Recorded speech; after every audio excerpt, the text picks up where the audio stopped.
Ребята, всем привет! Это турбочист Алекс. Сегодня у нас осмотр камина без дверки.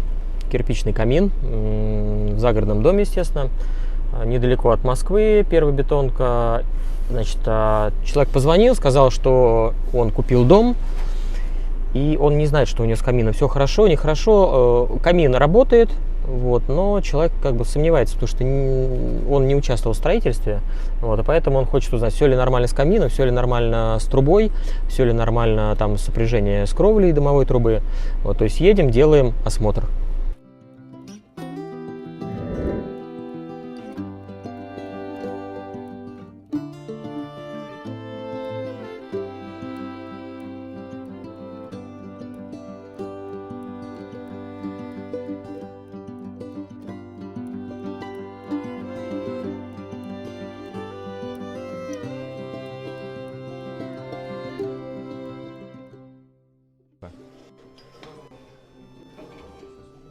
Пока ничего особенного. Трубы соединены по дыму. Вот единственный момент.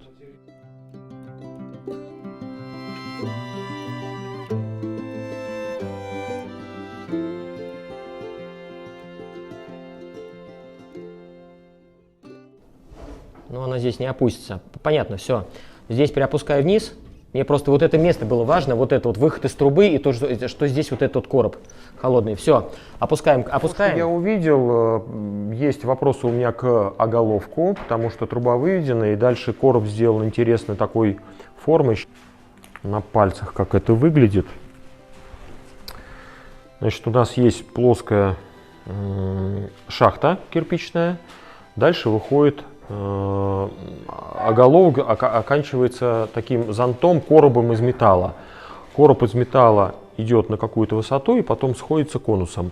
Короб не утеплен, из обычного кровельного металла сделан, и сверху еще сделан надставочка и зонтик небольшой.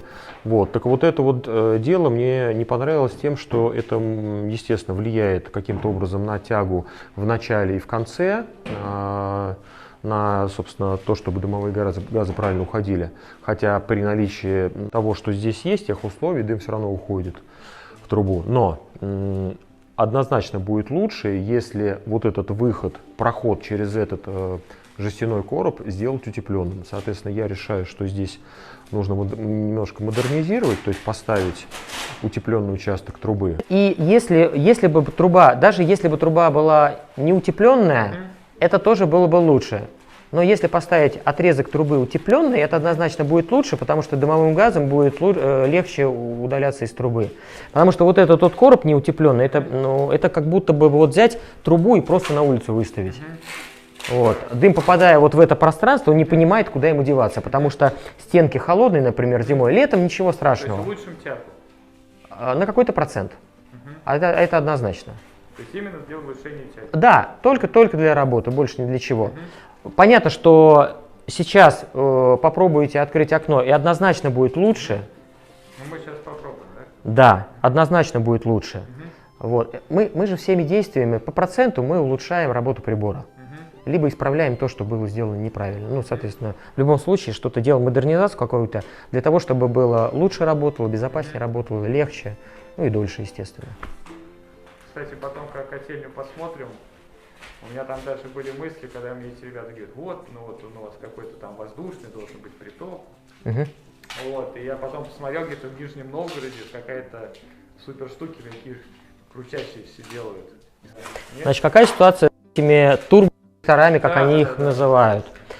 Люди их, ну понятно, что здесь их тоже ставят. Да? То, что касается котельной. Котельной, вот если, вот как раз мы когда подходили, я вам говорю, посмотрите, там где кровля, и там лежит вот эта сосулька. Это нарастает сосулька, то есть сверху капает с этого зонтика конденсат. Соответственно, а почему она коричневая? Потому что конденсат кислотный от котла. А он все разъедает. Металл, бетон, вообще ему все равно. Соответственно, вот та труба, которая у вас есть, и зонтик изнутри, он черный, то есть его съедает понемножку вот эта вот, кислота. Зонтика на газовой трубе до 2017 года во всех нормативных документах он был запрещен, его там не должно быть. Это написано было для того, чтобы отработанные газы имели свободный выход в атмосферу.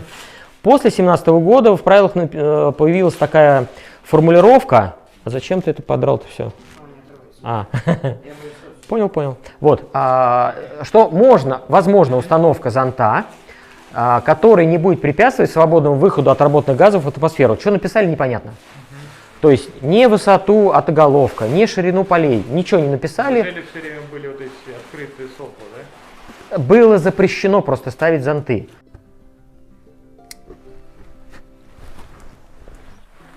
Надо посмотреть, как у нас вообще динамика здесь. Ну, сейчас все хорошо. Сейчас все замечательно. Даже снизу. Даже снизу все хорошо. Ну, я говорю, вот меня смущало, что полей не загорает. Сейчас посмотрим, да, потому что, скорее всего, приоткроете где-то там окошко, доступ воздуха будет.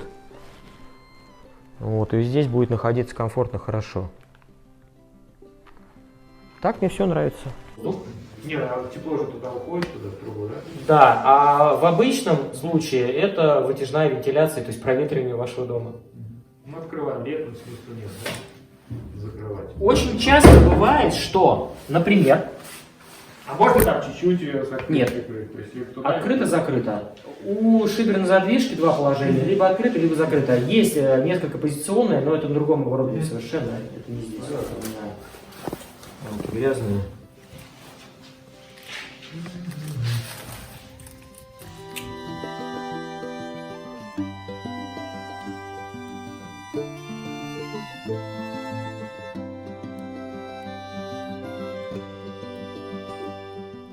Ну, это сама древесина.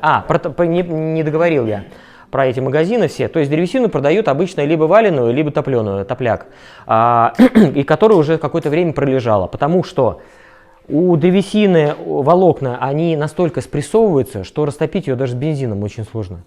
То есть не удивляйтесь, если принесли из магазина вроде как сухие дрова, а они не горят. Почему плохо жидкость? Потому что вы ее поливаете, и она начинает очень обильно испаряться. Вы туда подносите, происходит огромный взрыв. Вот, это плохо. Поэтому нужно использовать либо гель, либо парафин, либо вот эти вот всевозможные сухие средства для розжига. Значит, ребята, подводим итог нашего сегодняшнего выезда по камину. Первое, ошибка монтажа дымохода, дымовой трубы, это то, что не вывели сквозь вот этот вот металлический кожух утепленный участок, кирпичом его бы заполнили, и вопрос, был бы сверху отверстие дымовое. Собственно, еще каким-то материалом. Я посоветовал вывести этот участок трубы стальным утепленным, вот, и, соответственно, подвести его уже под второй зонтик, под маленький. И таким образом, здесь мы в этом месте улучшим, естественно, эффект тяги. И основное то, что по этому камину, по объекту, это то, что дрова заказчик покупал в известном строительном зеленом супермаркете, вот, магазине. Значит, он покупал дрова там. Я понимаю, что там закупают от разных поставщиков, вот, но именно те дрова, которые были у него на объекте, он покупал именно там, от какого производителя он сам не знает, вернее поставщика. Вот, но дрова полное дерьмо. Во-первых, это, скорее всего, валенная либо моченая древесина, которая достаточно долго где-то лежала. Может быть, это вообще топляк. Ну, даже если это не топляк, да и фиг с ним. Короче, древесина, которую нельзя разжечь даже бензином.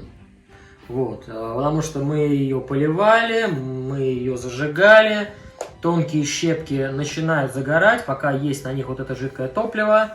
Или сухое топливо, которое под ними, то есть они обугливаются, все, на этом процесс горения заканчивается.